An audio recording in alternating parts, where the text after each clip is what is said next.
இந்த வீடியோவில் எதை பற்றி பார்க்க போகிறோம்னா, இந்த பாத்ரூம் எஃபாக்சி கிரவுட்டிங் போடுறதுக்கு முன்னாடி மாஸ்கிங் டேப் வந்து எதுக்காக யூஸ் பண்ணுறோம், அது வந்து எப்படி யூஸ் பண்ணணும்னு இந்த வீடியோவில் பார்க்கலாம். மாஸ்கிங் டேப் யூஸ் பண்ணாமல் எஃபாக்சி போடும்போது என்ன ப்ராப்ளம் ஆகுதுன்னா, இப்போ டேரெக்டாக நம்ம அப்ளை போடும்போது இந்த எஃபாக்சி கொஞ்சம் ஸ்டிக்கியாக இருக்கனால டைல்ஸ் மேலேயும் சரி, அதே மாதிரி நம்மளுக்கு வந்து ஃபிட்டிங்ஸ் மேலேயும் வந்து க்ளீன் பண்ணுறது ரொம்ப கஷ்டமாக இருக்குது.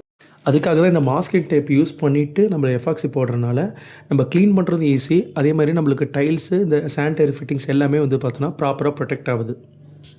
இந்த கார்னர் ஜாயின்ட்ஸ்லேயும் பாருங்கள், இந்த வீடியோவில் பாருங்கள், இந்த கார்னர் ஜாயின்ட்ஸு, அதே மாதிரி இந்த காலம் பக்கத்தில் இருக்க ஜாயிண்ட்டு, இந்த வால் டைல்ஸுக்கும் ஃப்ளோர் டைல்ஸுக்கு இடையில் இருந்த ஜாயிண்ட்டில் பாருங்கள், இந்த மாஸ்கிங் டேப்பில் எப்படி ப்ளேஸ் பண்ணியிருக்குன்னு பாருங்கள்.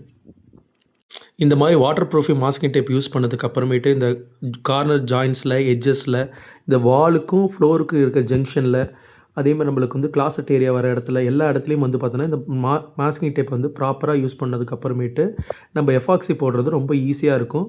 அதே மாதிரி நம்மளுக்கு வந்து ஃபினிஷிங்கும் வந்து நீட்டாக வரும். இந்த மாதிரி வந்து ப்ராப்பராக எங்கெங்கே வந்து கேப் இருக்கோ, இதே மாதிரி நமக்கு ட்ரைன் இடத்துல, இந்த கார்னர்ஸில் எல்லா இடத்துலையும் நம்ம வந்து ப்ராப்பராக இந்த மாஸ்கிங் டேப் வந்து ப்ளேஸ் பண்ணிடுறோம். ப்ளேஸ் பண்ணதுக்கப்புறம் நான் எஃபாக்சி வந்து ரிசைனும் ஆர்டரும் மிக்ஸ் பண்ணி ப்ராப்பராக வந்து லே பண்ண முடியும். இங்கே பாருங்கள், இந்த ஜாயின்ட்ஸ்லாம் பாருங்கள், இந்த மாதிரி வந்து மாஸ்கிங் டேப் வந்து ப்ராப்பராக வந்து ப்ளேஸ் பண்ணிடுறோம். இந்த எஃபாக்சி கிரவுட் யூஸ் பண்ணி எப்படி பண்ணணும், கலர்ஸ் வந்து எப்படி மேட்ச் பண்ணணும், இதை பற்றி வந்து இன்னொரு வீடியோவில் வந்து பார்க்கலாம். வேறு ஏதாவது டவுட்ஸ் இருந்தால் கமெண்ட்டில் வந்து மென்ஷன் பண்ணுங்கள்.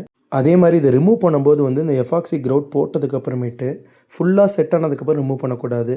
செமி ஸ்டேஜ்லேயே வந்து ரிமூவ் பண்ணிடணும். அப்போ தான் நீட் அண்ட் கிளியராக இருக்கும். டைலும் வந்து பார்த்தோன்னா ப்ராப்பராக இருக்கும். நெக்ஸ்ட் வீடியோவில் பார்க்கலாம். நன்றி, வணக்கம்.